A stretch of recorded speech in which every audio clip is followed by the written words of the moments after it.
give it to you as well. Okay. So the second chapter is relating to global marketplaces and business centers.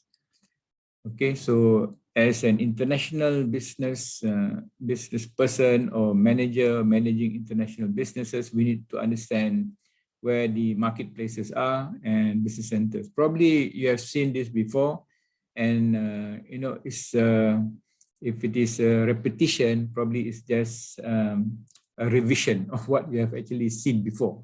Okay, a lot of things probably you have also seen in your other business classes as well. Okay, but so we'll look into this global marketplaces. So at the end of this chapter or this lesson, you should be able to describe North America. The first marketplace that actually been given by Griffith is actually North America. So that's the first. So we'll look at the different marketplaces and business center in the world economy. So North America, and then Western Europe, which all of you actually originate from. Okay, and also the Eastern Europe. Analyze the role of Eastern Europe and Central Asia. Oh, let me just, sorry, I need to show the slideshow. Okay, so you'll be able to understand probably some of things you have seen before. Okay, that's why I said before. It's a revision. If you have any questions, probably anything that you need to discuss, we can always discuss. Then the Western Europe. These are all the developed economies. So it starts from the developed economies. Okay, but the history of the world is not. There's well, this is written by someone with the perspective of West. Okay. Anyway, so next week we'll cover the rest of the region, particularly Asia. Okay. Then we'll go into Asia and Africa and Middle East countries, and also South American countries. Right. So we compare with the world's economy from 1970 to 2017. This is what the book has described. Of course, it's about 4 years, 5 years, including the pandemic. And you will notice that the share of the world's GDP has somehow rather changed a little bit. Okay, from 1970 to 2017, you've seen a reduction in United States holding 35% of the okay. So United States 35%, but in 2017 it has reduced to only 20% share of the market. Obviously, if you look at this, what is China's share now, Sarah, or in 2017? How many percent now? If you see this how many percent is this? 15%. How much increase from how many percent to how many percent? 12%. From 3% here, China 3%. Yeah, 12. Yeah, so they increased 12%. by 12. Exactly. Okay. So you'll notice that there are, of course, the demographics of the world has also changed somehow rather, like Russia and so on. Okay, but so there's a note here: providing overview of the world economy is a challenge. It's a vast size of the global economy, but much of the global economic activity is concentrated in developed countries of North America, EU, and Japan. Okay, but if it is only, we cannot ignore. Okay, basically, even if it's large here, 54%, we cannot ignore other markets. Okay, in order for us to compete successfully when you are in the international business. Just an example, China and India hold 70% of world GDP. And the growth rate of these two countries is around 7% compared to Japan's 1.3, German 1.7. These are already matured and saturated, right? Okay, USA 2.3%. Okay, what is France, sorry, not France, France growth rate currently, if you remember, Alban, if you remember your own country, your own country, okay. Honestly, I'm not really sure. What about Norian? Maybe you can recall what's your growth rate like in France.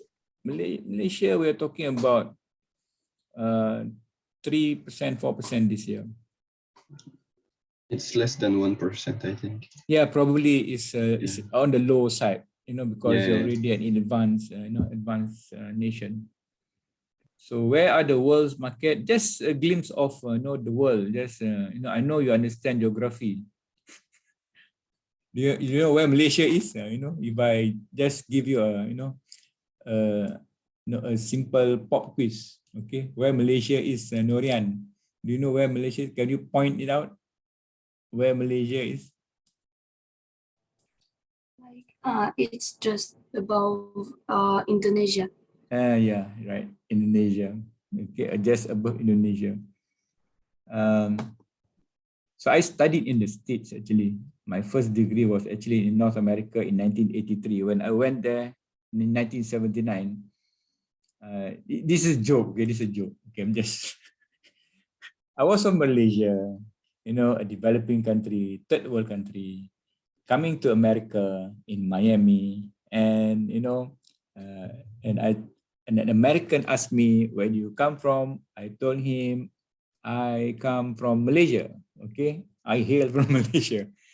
Where is Malaysia? So he asked me. Then I thought, do you still live in jungles? How do you feel when someone, of course, no, I think he didn't mean any harm. Okay, I told him it's very near to Singapore. It's just above Singapore, because if you're right, Norian, it's above Indonesia. Exactly, it's between what do you call the Southeast Asia. But I made a joke to him and said told this American that, well, we live on tree, but we have elevators. We have lifts that brings us up to the tree. So we are just a joke. Okay? Just trying to tell him that we are not that what do you call, underdeveloped. We are we have houses and we don't live on trees. Anyway, so that's my experience in North America. So the rest of the world, Western Europe developed. Okay, Eastern Europe, I don't know much in Eastern Europe because I have not. It's only what I've read. Okay, I've never been to any Eastern Europe countries. Then Central Asia. This is how it is divided. Okay, we'll look at one by one. Okay, we'll look at from North America, Western. We look at Europe, but it's broken down into Western Europe and Eastern Europe, the EU countries, non-EU, and then Central Asia. Asia we cannot leave out because Japan is actually in Asia. China is actually in Asia. India as well. And then Africa and Middle East, and finally we look at South America. So we're trying to understand, much of the world's markets. Okay. Okay, we'll start off with North America. North America is the, I don't know, this is 2017 data. Okay, it's third largest population. Okay, after China and India. Okay, I think. Fourth largest landmass, largest economy.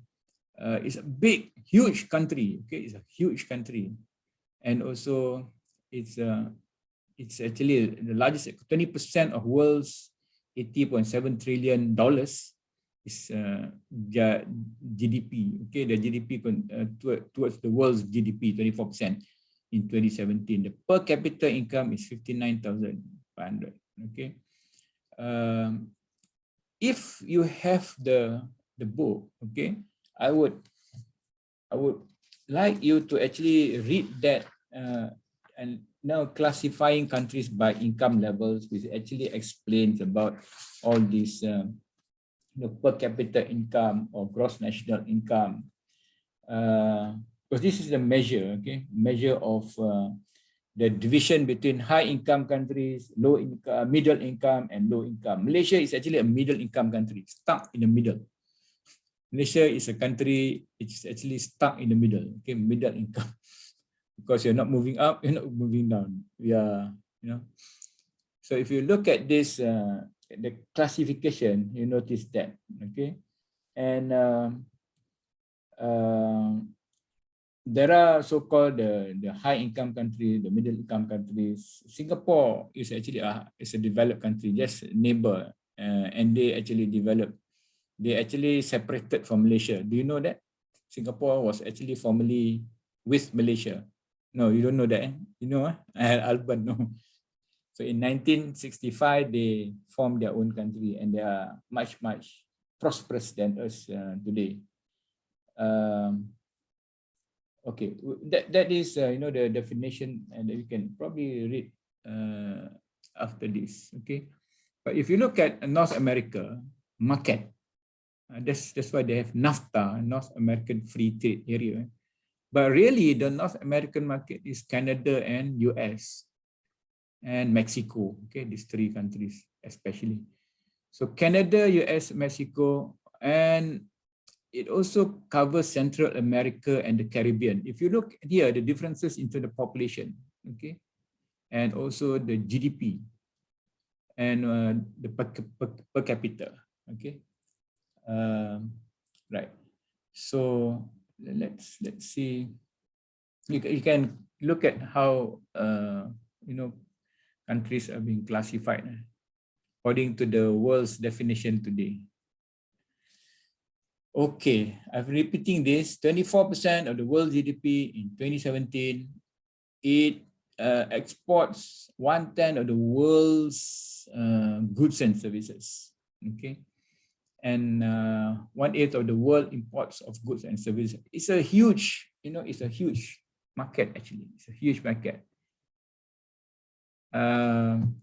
Whereby low-income countries, you know, when low-income countries or developing countries, for that matter, try to accelerate their economic growth, they have the export-oriented economic development program. They target export to US because US has a huge market, a variety of products, and so on. But of course, they also attract the higher income countries from the large businesses. You know, large businesses want to invest in US market as well. For example, automotive industry. Okay, Toyota, they also want to have their products, or BMW for that matter, or even Volkswagen. Okay. So they attract FDIs as well. Okay, so it's a big market. US. What else? And US dollar is the so-called invoicing currency. That means currency which is used for a lot of the sales of goods and services. The denomination in which sales are being done is US dollar. But now they are being challenged. What's happening in the world today? Anyone? What is happening in the Ukraine-Russian war? Alban,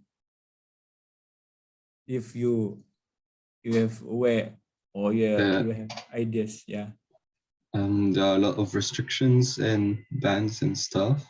Yeah, in terms of currency, yeah, which what has Russian do? What have Russia? What has Putin? Are required for the other countries to pay with their currency.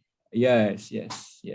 Whenever they want to buy oil or any other goods, they have to pay not ruble. Okay, they are asking that they pay in gold. Okay, because gold is actually ruble is pegged to gold. Well, in the the ancient ages, trades, businesses are being transaction using gold and silver, right? Because they have intrinsic value.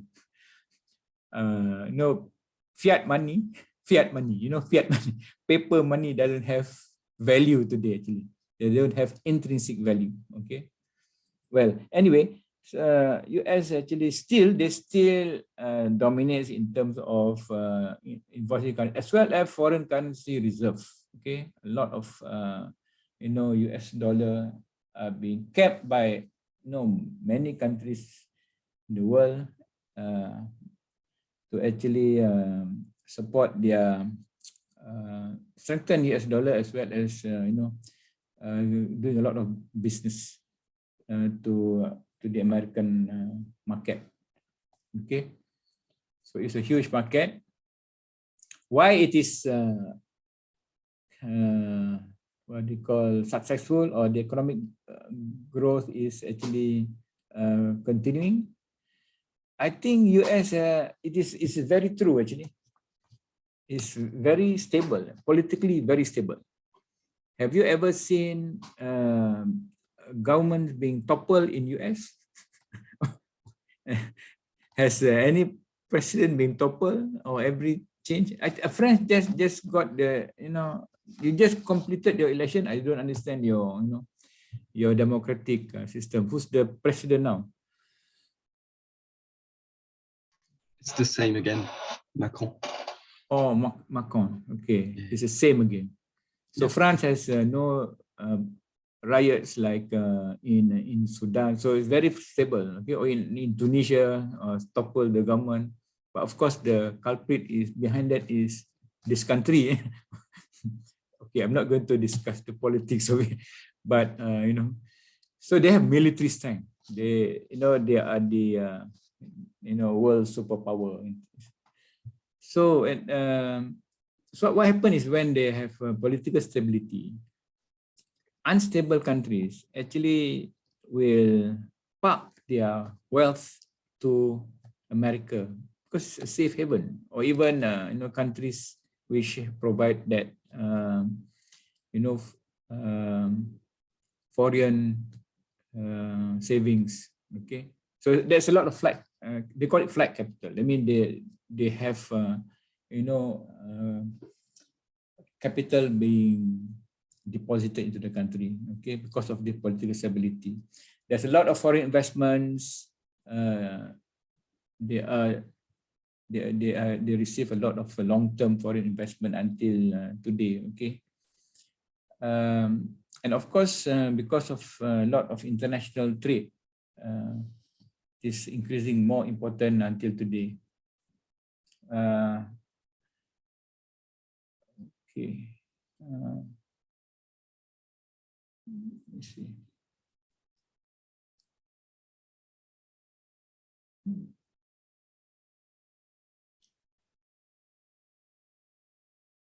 Okay, although trade has increased more importantly during the last decade, it is actually a relatively small component of the US economy. Okay, because their internal economy is already huge enough to support their population. Okay, so it's actually a small component of the US economy in terms of international trade. Even though it is actually 2.3 trillion, but it is considered small in terms of their GDP. And a lot of MNCs, 20% of the world's 500 largest corporations are headquartered in the US. Okay, that's why they have all these. They create a lot of wealth and businesses. Okay, you can. We saw some of the large corporations last week, right? Walmart, and then all these big corporations. The largest corporations mostly are actually in the States. Okay, Apple. Okay, what else? Amazon. AT&T. Okay, those are actually listed the world's largest corporation. Okay.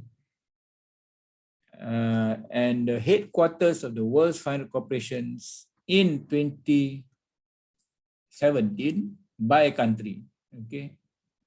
Obviously, because they have all the big companies are, originate from US. But of course, China is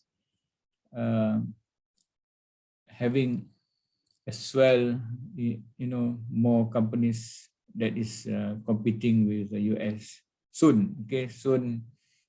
Well, soon China will become number one in the world. It's just a matter of time. But they already now. Okay. And all these countries, okay, headquarters of World 500 corporations in 2017 by countries. And France, it is fifth, okay, in this ranking, 28 companies, headquarters, Fortune 500, World's 500, Fortune 500 corporations, okay. South Korea 16, so these are all the developed countries. The rest of the world, only 74. Right. So that's the first, of course there are many other things that probably we can look into, okay. Just a glimpse of what US market is, economy is like, okay. Okay, the next country in North America is Canada. Okay, Canada is a large country, but how many percent? Population 37 million, and but 80% of the population. Do you know that 80% of the population is concentrated in a 100-mile, band along the country's southern border with the United States. Okay, so let me see.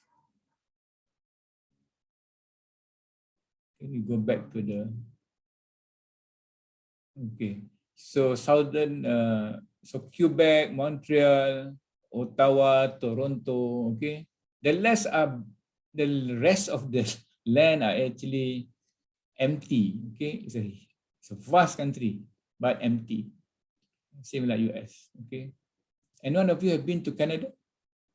Have you been to Canada, or have you? Norian have been to Canada. Which part of Canada you have been? Have you been to Canada, Norian? Yeah, I've been to Quebec and Montreal. Because France has a very good, has a long relation with Canada. Okay, because when I was in Canada, wherever you go, you will see two flags. There will be the French colony. Not French colony. It's a French-dominated area, which is in this part, right? Quebec, Montreal, and the other part is actually British dominated. Okay, so they speak two languages. One is English and also French. Okay, so Quebec, Toronto. I was in New Brunswick and also Toronto for 1 week, Nova Scotia for research meeting a long time ago, 1992, 94. It's a big country. It's a huge, huge country. Vital to Canadian economy exports. Okay, exports. They do a lot of exports. Okay, 31% of GDP. 1.3 trillion. They are rich with natural resources, forest products, petroleum, minerals, and grain. And these are Canada's most important exports. And their main market, the dominant market for Canada goods, which is their raw materials, is the United States. So the United States, the manufacturing, before China, is the manufacturing house of the world. Okay, United States, but now it's taken over by China. China is the manufacturing house of the world, but Canada export to US, and the US-Canada trade, okay, is worth 680 billion. Of course, this is 2017 data. So one of the largest bilateral trading relations in the world. between US and Canada, $680 billion. Okay.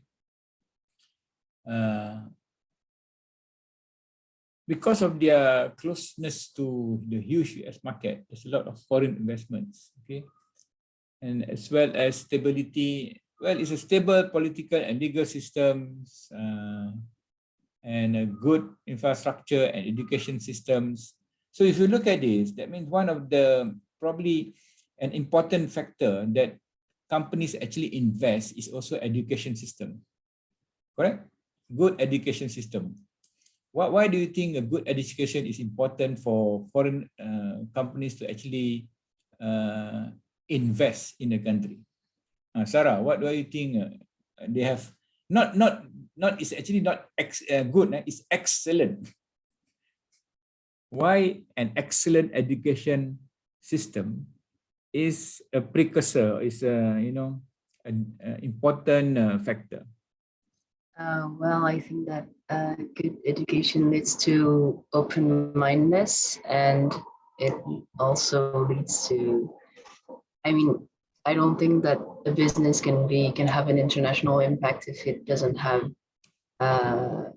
well, employees with good well skills, good information, skills, exactly. That's the word I was looking for. Skills knowledge, and also knowledge about other countries' culture, how well, to know how to have an impact there.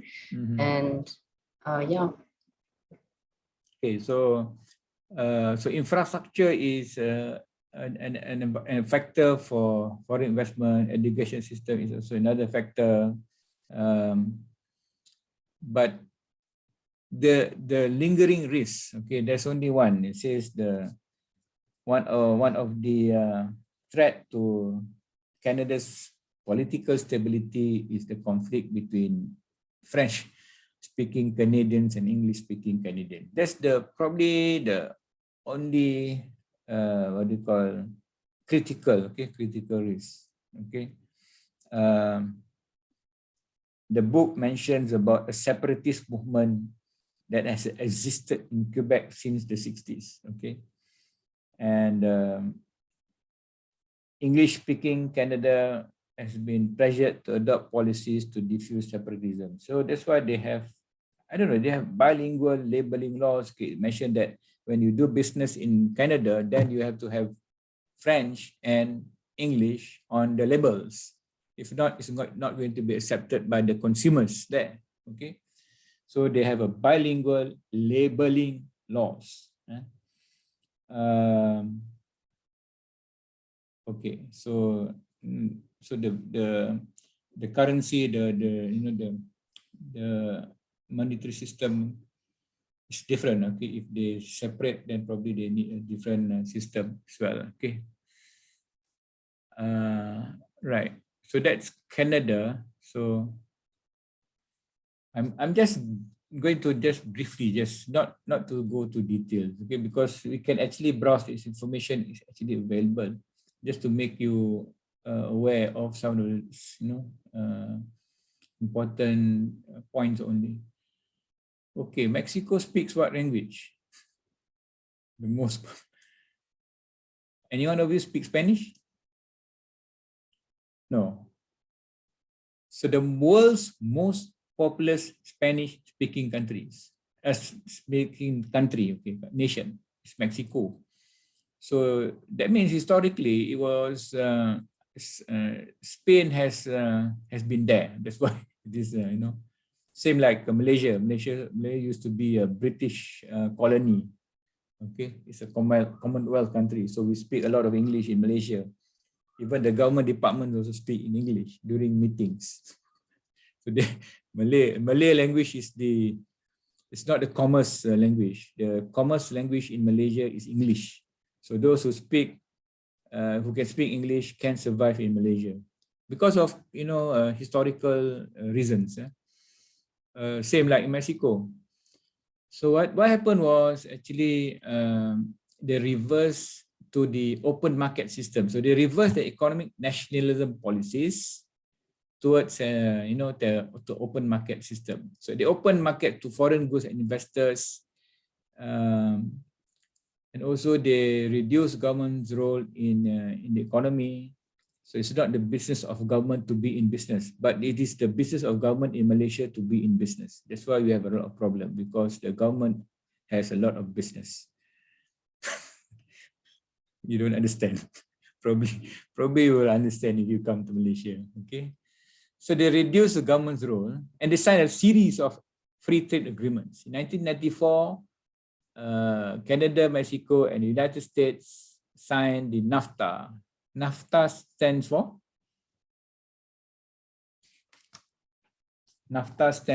North America Free Trade Area, right? North America Free Trade Area. That's why when 1994, a lot of factories, car companies built by US, Ford and so on, were built in Mexico. Okay, because there is a new Mexico in US.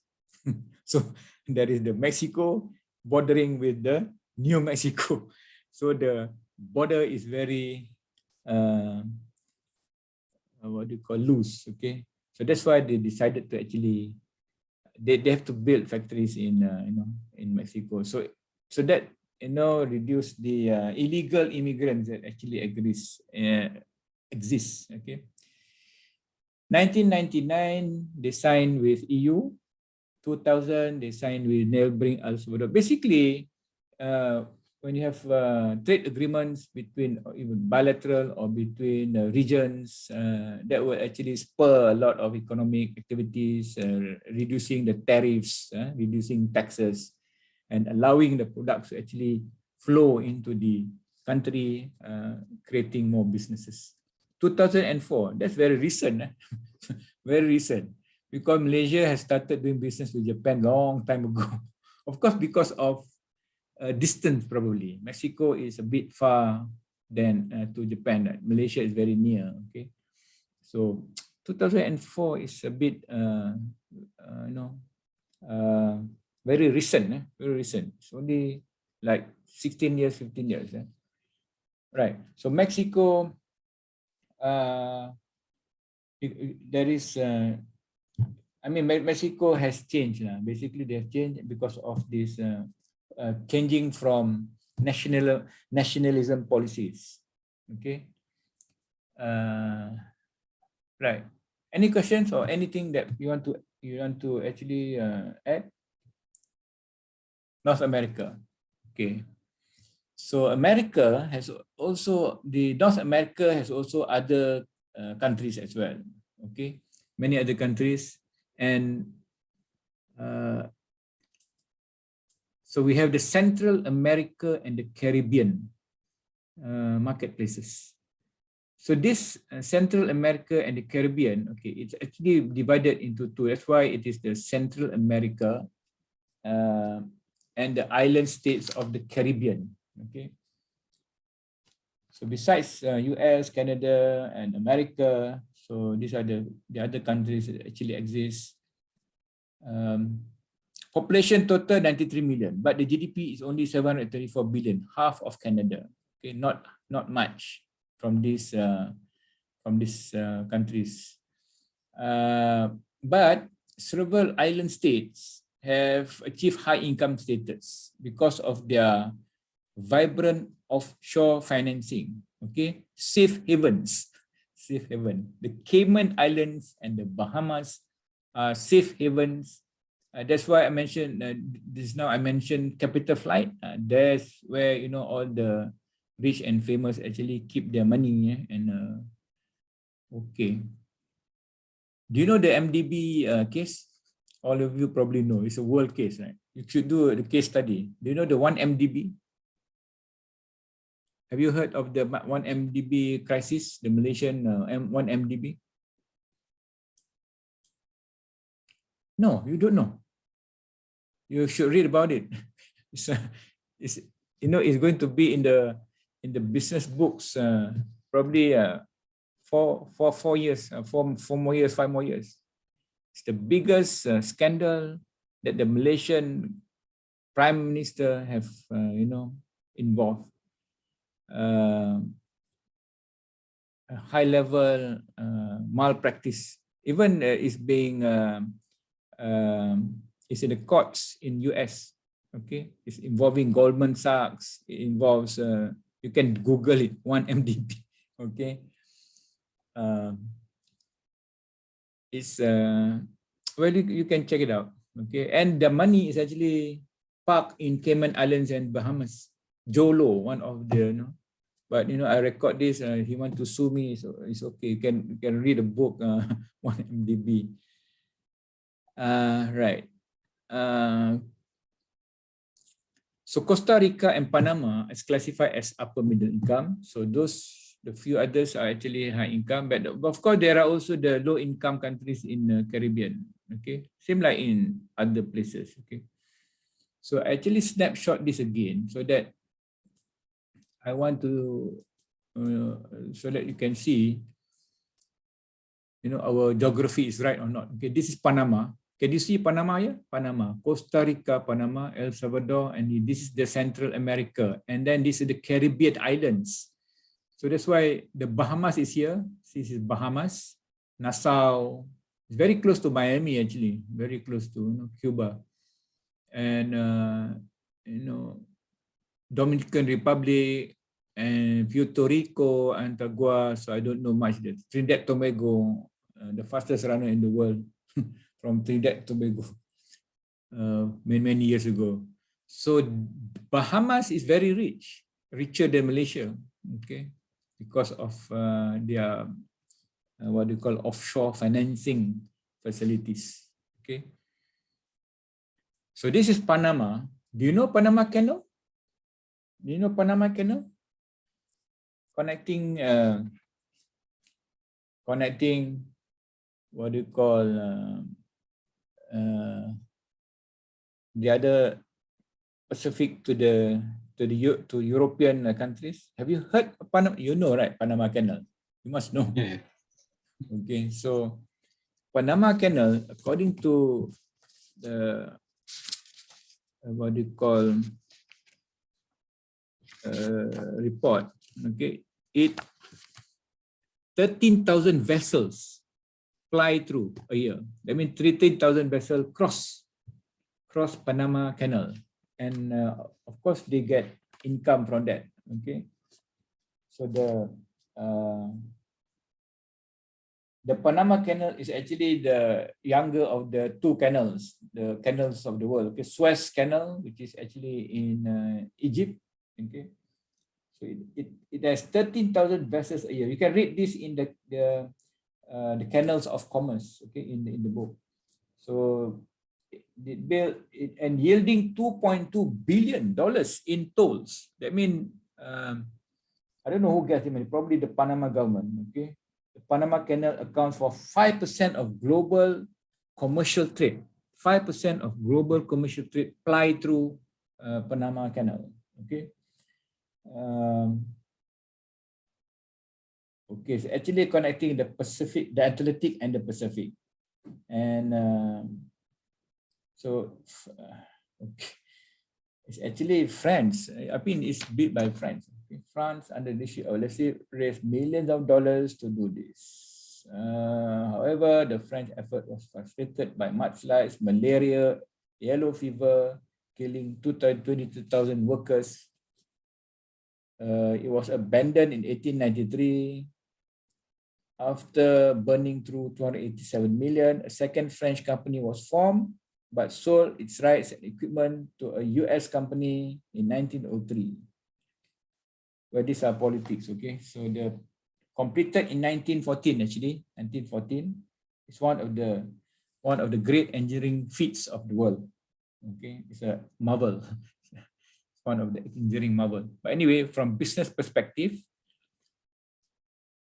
you need engineers to build this actually, Alban. You actually need engineers to build this. Yeah. And I was thinking, I think there was a Chinese project to do like a similar canal, because this one is a bit too small for the traffic going on. I see. Is it? So China is trying to enlarge it. I mean, make it bigger so that more can actually fly through. Yeah, I think so.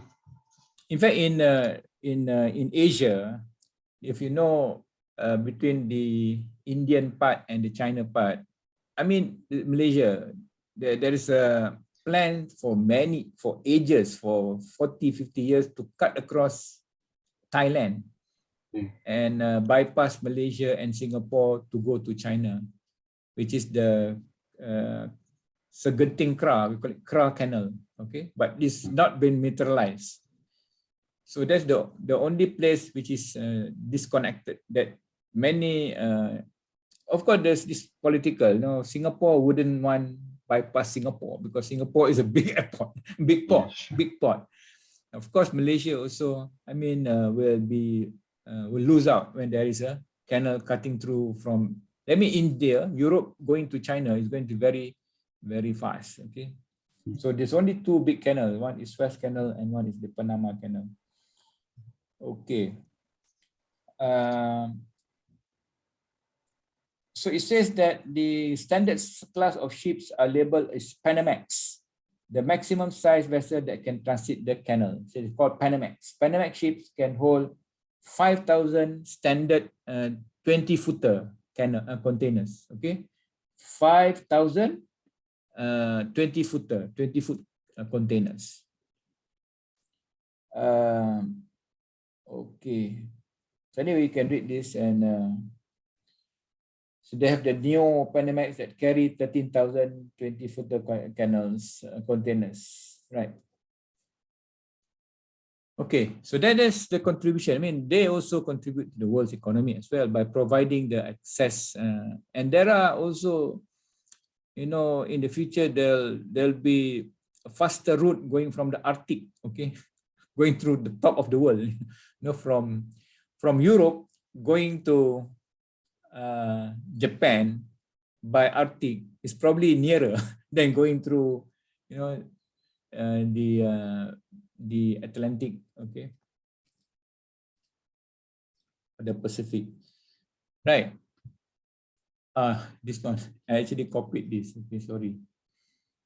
So this was the one that I mentioned, right? The canals of commerce. Read this in the book. So there are other countries which are not as successful as Bahamas or Costa Rica, Panama. So why they are not prospering in terms of economic development? Because of political instability. There's chronic US military intervention, inadequate educational systems. There's a weak middle class, poverty. Of course, these are all politics. Okay, import limitations by the US and the developed countries. So if you do not follow my rule, this is the world that we live in, Alban. If you don't follow my rule, I'm not going to help you. I'm not going to, help you develop. So that's the reality. Okay, that's the reality. But they are facing, poverty. Okay, so we move on to Western Europe. So probably I don't have to explain Western Europe because you're all from Western Europe. Alban? Okay. Or you can explain it better than me because you are, living there, and you you can understand better. So Western Europe, two groups, members of the EU and the other Western European countries. It is one among the world's prosperous countries in the world. Okay, let me just close this. And of course, it attracts businesses to market their products to this region because of the wealthy consumers.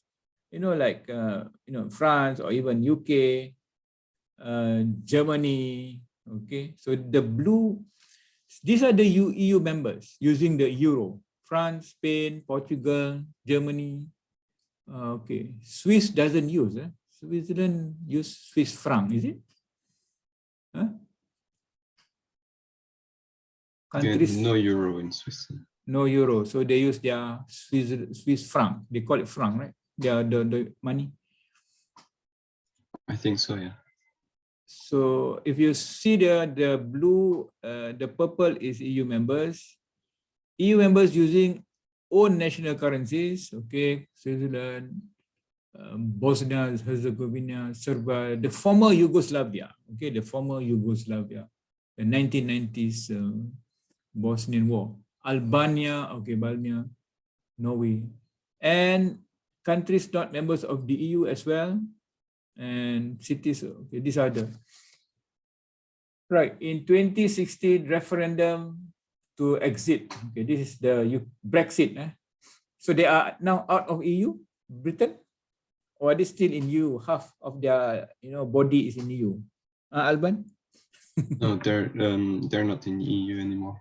They're not in EU anymore. So if you go to UK, you have to go through their follow their immigration customs regulations. Yeah. Okay. The German central bank is okay, de facto control over the policy of EU members. But its role was taken over by the European Central Bank in 1999. So the ECB now controls monetary policy for countries using the euro. Okay, and I think it's noted here that as a political leader of EU, I mean France, Germany is the probably dominant members, right? France has long been a strong advocate of strengthening human and workers' rights in EU. Okay, right. So we'll see some of the rest of the things Western Europe. So it comprises 28 countries, 27 after Brexit. So it's a European Union. It's trying to promote peace and prosperity through businesses, okay, and also sharing of resources. It's one of the world's richest markets, and all of them are actually free market oriented members, and all of them have parliamentary democracies, and 19 of the EU members adopted the euro as their currency. Yeah, so they have to relinquish their own currency. And with only a population of 513 million, the GDP is 17.3 trillion. Okay, that's why it's it's rich countries in Western Europe. Okay, 513 million, 217 trillion. Okay, now. So the influential members of the EU, I mentioned just now already. Economically, Germany is the EU's most important member. GDP 3.7 trillion, the world's fourth largest economy. They have strict anti-inflation policies. I heard during the pandemic, German government provide assistance to small companies, including paying wages. If I'm not mistaken, I've heard. That's why trying to avoid from the small businesses going bankrupt during the lockdown, COVID lockdown. Did you heard about that? That's how the government actually, the Germans, trying to save the business during the COVID time, or even France probably. Is it the same in France? Yeah, kind of. I'm not sure if I know what you're talking about. This is, when companies during COVID, when there is a lockdown, they cannot do business. Factories are shut down. Factories are stopped. So how to pay the workers' salaries, the employees' salaries, wages? So the government actually subsidized. German government paid for the salaries during the lockdown, during the pandemic lockdown.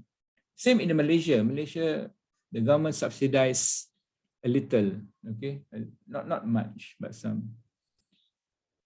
They did in France. They have this in France, Norian? Yes, they did. I think most governments actually will help their businesses during the times of difficulties during the COVID period. Okay, And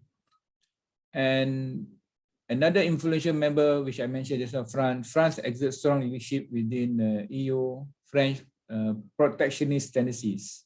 What do you mean by that? What's French protectionist tendencies? Alban?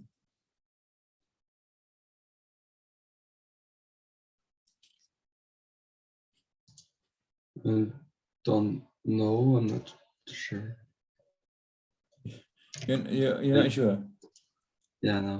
I'm sorry. What about Norian?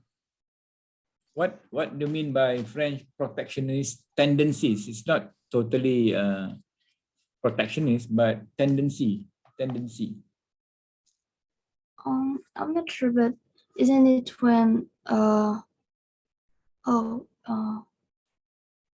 no, actually I don't know. I couldn't tell you. So there are French leaders. Okay, this is what is mentioned. Okay, it's not my own words. Okay, it's you know what the author says.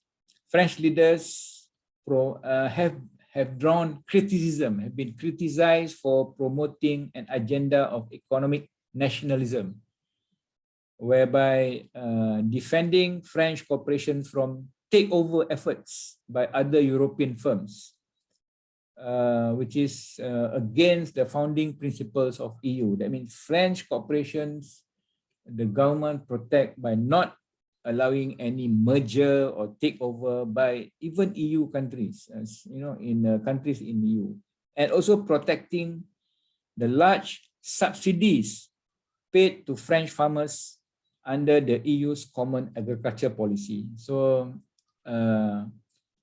it is a kind of actually trying, I mean, that's the rights of certain countries. I totally, you know, I do not, I support some kind of protectionism for a country. I mean, it's your own country, for example, in Malaysia. So we should protect our own business and our own, you know, for security reasons, for example. For example, we grow rice. Rice is a staple food for Malaysia, like in Europe, wheat, right? So you cannot allow cheaper and also, you know, being dumped into your country. So that is, you know, trying to protect your own industry and your agriculture, for example. Okay.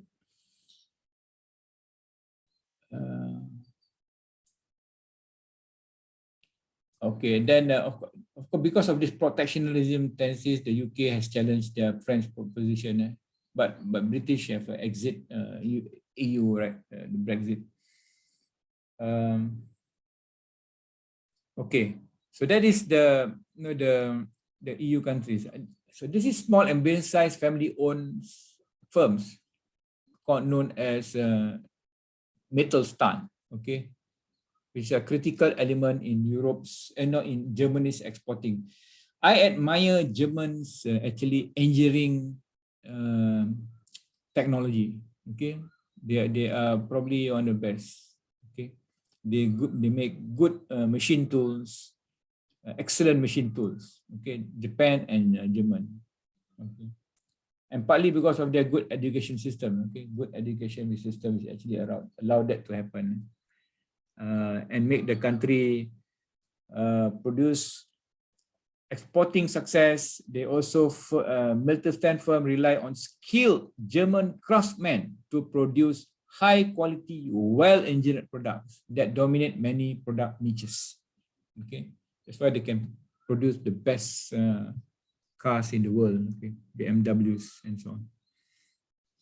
Okay, then the newer EU members. So the other part of this EU is the newest EU members, okay, which is they were either part of the Soviet Union or allied with the Soviet Union, such as Bulgaria, Czech Republic, and previously they were actually centrally planned economy, communist systems. So they actually restructured to this decentralized market systems, and of course, obviously, it resulted into you know, economic growth to the country. Okay, because of that. if there is stability, political stability, there is, ability to actually allow business to grow, there is no centralized plans, control, it's a decentralized market systems. So they implemented political, legal, and institutional reforms to meet these the decentralized market systems, and some of them are achieving high income status. Okay, so already achieving high income status, Czech Republic, Croatia, Estonia, Latvia, and so on. So these are countries which actually have achieved a high income status, according to the World Bank's measure, okay, according to the World Bank's definition of high income status. Okay. So the marketplaces of Western Europe, the newest EU members, okay, or we have talked about this already. Then the other Western European countries, high income countries, which are not part of EU. Iceland, Norway, Switzerland, okay. Several small postage stamp countries, small countries. Andorra, Monaco, I do not know how to pronounce it. How do you pronounce this, Alban? Liechtenstein. Liechtenstein, okay. Yeah. Liechtenstein.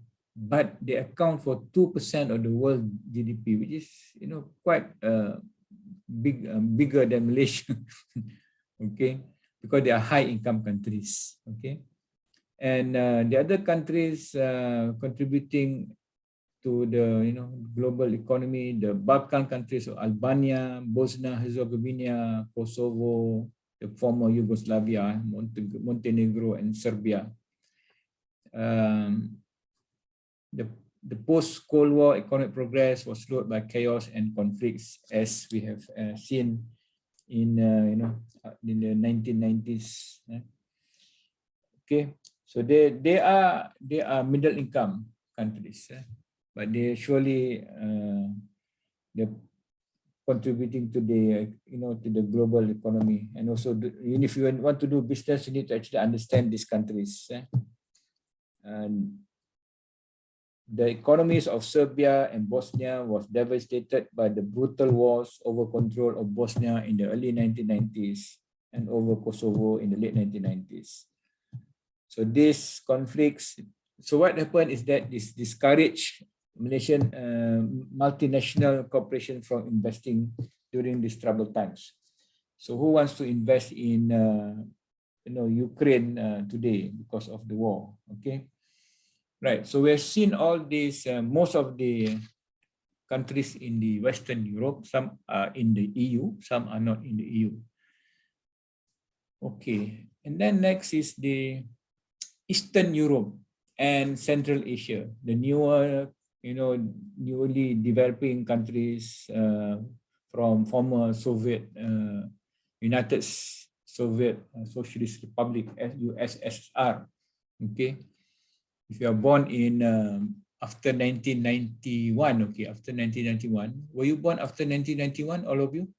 Yeah, all of you born more, huh? No, before that, Alban, before 1991 or after 1991? After 1991. So I'm 99. So you didn't witness, but you know the history, right? You want to read up the history, okay? You may want to read about the Gorbachev's. Yeah, I mean, we've learned about that in school, kind of. You learned that in school. Okay, good. So Glasnost, perestroika, economic restructuring from communism to capitalism, totalitarianism to democracy, and it collapsed in 1991. And that formed the newly independent states, as well as some of these states actually became the Commonwealth of Independent States. 12 of the NIs formed the CISS. Okay, so they are reforms, new countries being formed. Okay, of course, it's not easy to transform from communism to free market because it's a totally different system. But the countries actually transformed into that. Let's see the map. Okay, there's a map here, right? So Ukraine is one of them actually. Belarus, Kazakhstan, Turkmenistan. So all these are the five Central Asian republics. And then the 3 Baltic republics. Okay. Lithuania, Latvia. Okay, that's up here. Okay. Estonia. Right. So, but they produce a lot of oil. Okay, they are the world's second largest oil producer and exporter. Okay,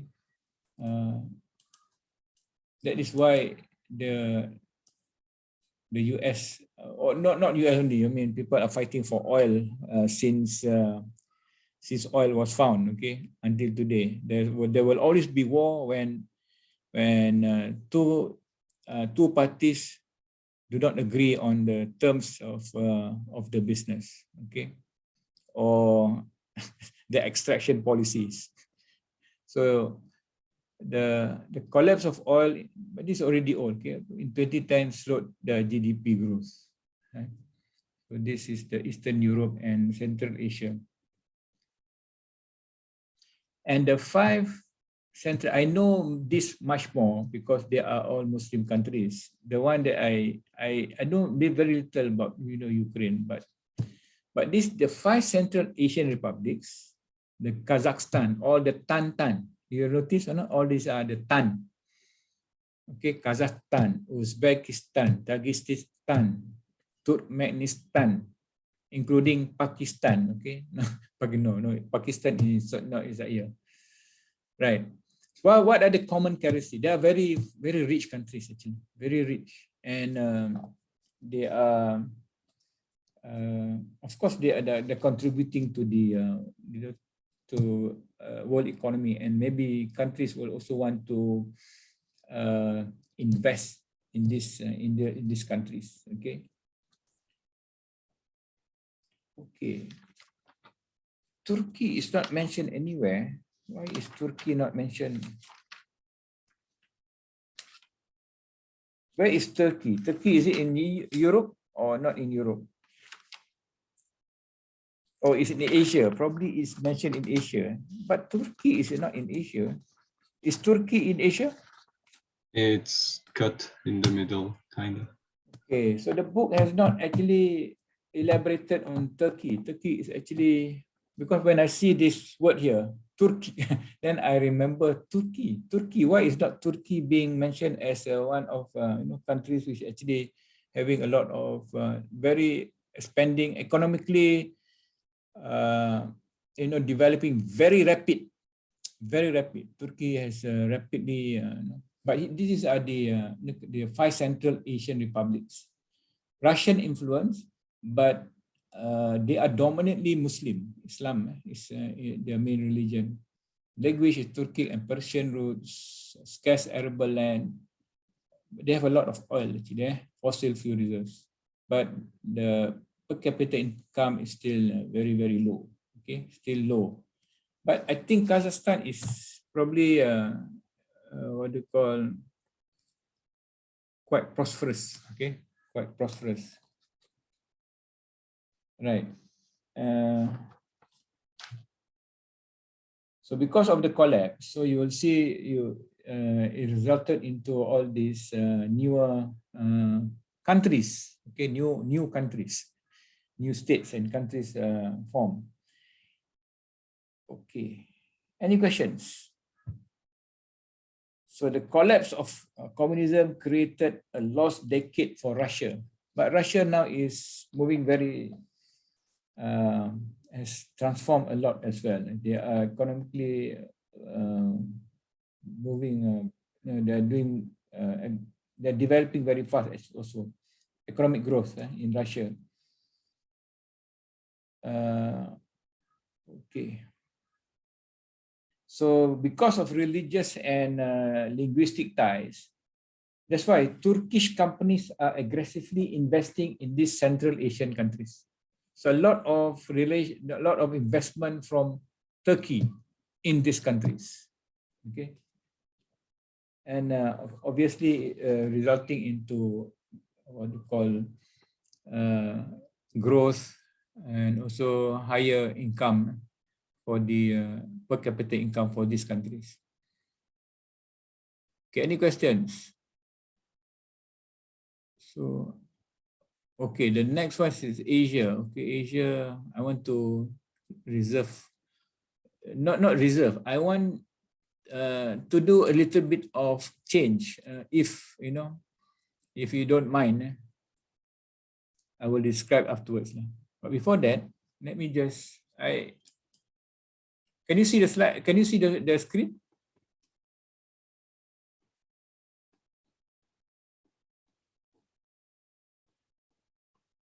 So this is actually statistics. You can have you come across this website before? Any one of you? Regions in Europe, people and society, population, total population. So you can actually, well, if I want to show you more information, then you can see, you can browse through the site and see the changes that is happening. Okay, in for example, so one of the risks of EU region, EU countries, challenges of an aging society can be identified. Okay.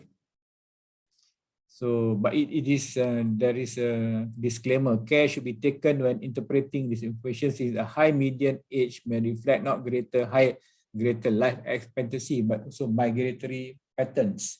Young people living a region or low birth rates.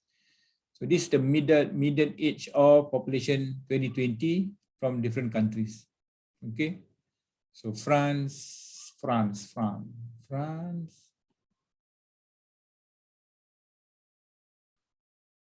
What is Mayotte? Guyana. Oh, you have Guyana, La Réunion.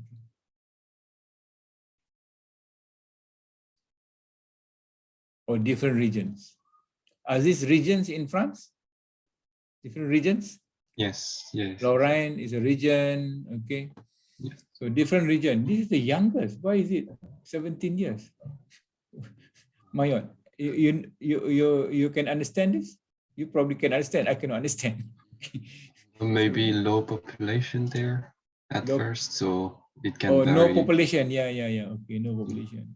Okay, Guyana. Let's check out Germany. Okay, Germany. Is this Germany? No, it's not Germany. Is this Germany? No. Germany. Oh, Hamburg, 40 years. Berlin, 41 years. Why is it important for this when you do business? Any idea? Sarah? Would it help when you know the median age of a certain region? Any idea, Sarah? What was it? Is it helpful to know the median? You know, median age. Median age is actually the middle number among all the numbers. Median, the middle number among all the numbers. So if you know the median population age for a certain region, will it Well, be? you know, what is the main target? Well, the more relevant target to have. Yeah, exactly. So you can, you know, not sell product which is suitable for the age, for the old people to a younger population. so it is important, right? Okay. So this is you know, and you can see population density, you know, the density. It's marvelous, you know. Today, that's why I don't have to teach you. You know, you can find all the information inside here. You just need a guide and you can do your research and project. You can see the health life expectancy at birth for different regions. France. Okay, I can see France as well.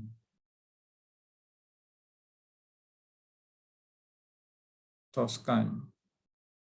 80 years. See, aging society, 82 years is actually, oh, sorry, expectancy means how long you actually live, okay?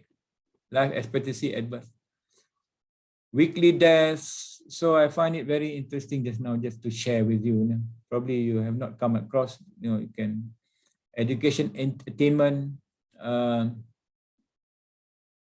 what is maybe low, high, medium, okay? You can, of course, these are just indicative. It's not absolute, it's indicative. Do you know the meaning between indicative and absolute? Alban, what can you interpret if I say this? Is this an indicative only? It's not absolute. Well, it's just like, I don't know, it's just statistics.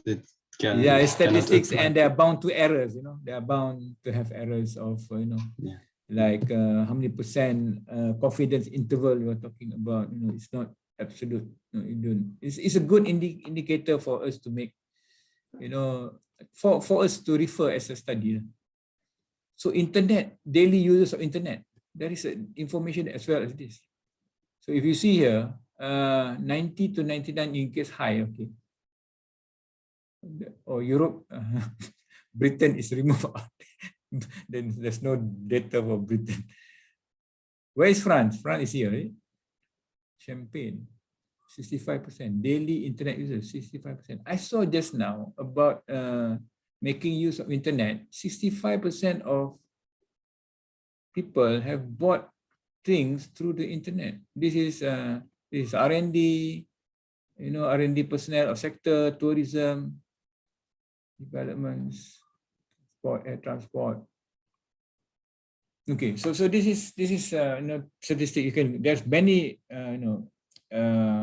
places that we can actually view statistics. Okay, or get data, or we can collect data by ourselves. We can collect data for our own research. Okay, right. I have 10 minutes before I let you go. Sarah. Okay. I want to do a little bit of exercise for next week. Next week there is Golden Week. Sorry, next week is Golden Week, is it? Next week is there is no classes. Alban, is there classes next week? No, I don't think so. Okay, so you can do your case study, as well as I want you to prepare a lecture to me next week. So each of you will have to do one market.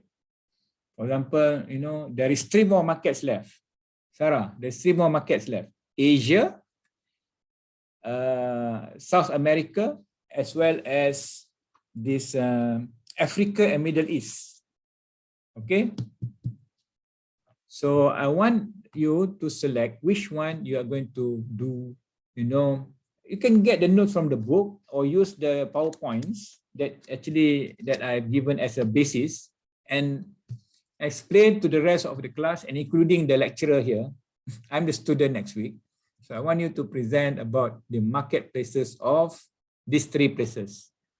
So you can choose Asia, Africa, or South America.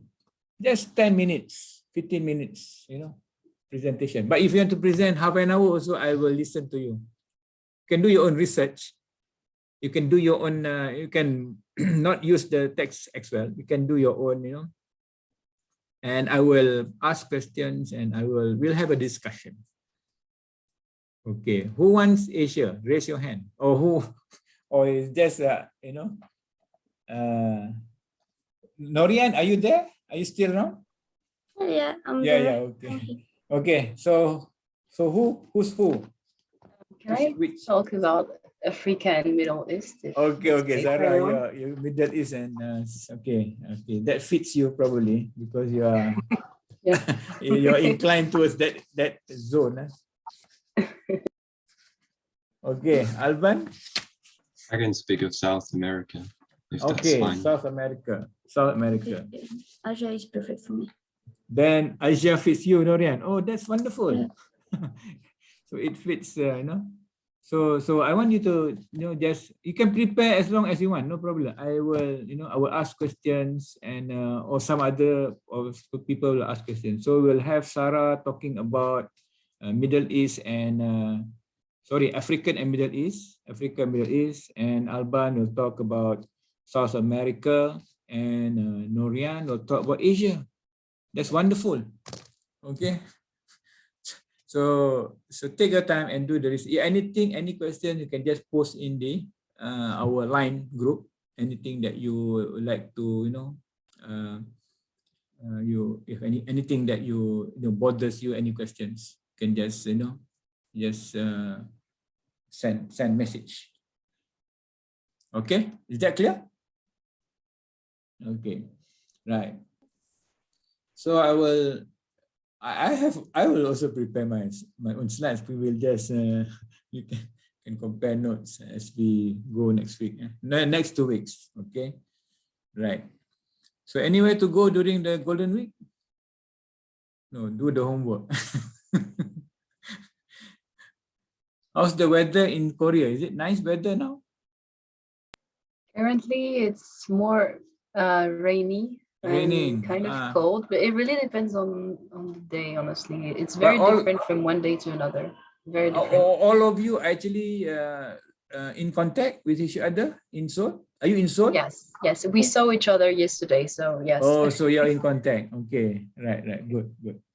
Okay, what other subjects are you taking this semester, other than global business? We're taking e-commerce, international marketing, and service marketing. Okay.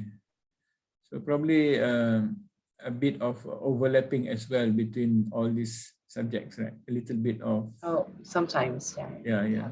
Okay. Right. So I'm going to stop now. Let you go, and we'll have I look forward to your